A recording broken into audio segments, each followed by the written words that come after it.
ભરૂચ અંકલેશ્વર વચ્ચે ચાલુ ટ્રેનમાંથી નર્મદા નદી પરના રેલવે બ્રિજ પર પટકાયા બાદ ફસાયેલી યુવાનનો 108ની ટીમે જીવ બચાવ્યો હતો। ભરૂચ 108 આઈસીયુ ઓન વ્હીલ્સ એમ્બ્યુલન્સને સવારના સમયે ભરૂચ રેલવે સ્ટેશનનો એક્સિડન્ટનો કેસ મળ્યો હતો, જેમાં અજાણ્યો ઈસમ ચાલુ ટ્રેનમાંથી પડી ગયો હતો। ચાલુ ટ્રેનમાંથી સિલ્વર બ્રિજ નર્મદા મૈયા નદીના વચ્ચેના ભાગમાં દર્દી ફસાઈ ગયો હતો, જ્યાંથી રેલવેના કર્મચારીઓ દ્વારા એમને બહાર કાઢી બાજુ પર મૂકવામાં આવ્યો હતો, જ્યાં 108ની ટીમે પહોંચી દર્દીને તપાસતા અને પગમાં અને માથાના ભાગે ઈજાઓ થઈ હતી, જે માટે અમદાવાદ સ્થિત ઇમરજન્સી રિસ્પોન્સ સેન્ટર ફિઝિશિયનના ડોક્ટરની સલાહ મુજબ જરૂરી મેડિસિન સાથે ડ્રેસિંગ કરી દર્દીને સ્પાઇન બોર્ડ પર લઈ એમ્બ્યુલન્સ સુધી લઈને આવ્યા હતા અને ત્યારબાદ જરૂરી સારવાર માટે ભરૂચ સિવિલ હોસ્પિટલ ખાતે ખસેડવામાં આવ્યો હતો।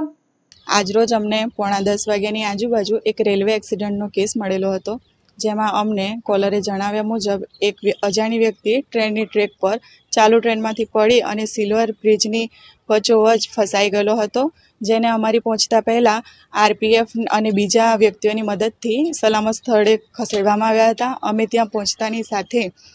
તેમને જરૂરી ડ્રેસિંગનો સામાન અને સ્પાઇન બોર્ડ લઈને ત્યાં પહોંચ્યા હતા અને ત્યાં પહોંચીને પેશન્ટને તત્કાલ તેમને એમ્બ્યુલન્સમાં વધુ સારવાર માટે ત્યાં આરપીએફ પોલીસ અને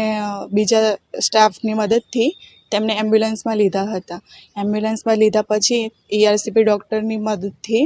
એમને વધુ સારવાર માટે સિવિલ હોસ્પિટલમાં ખસેડવામાં આવ્યા હતા।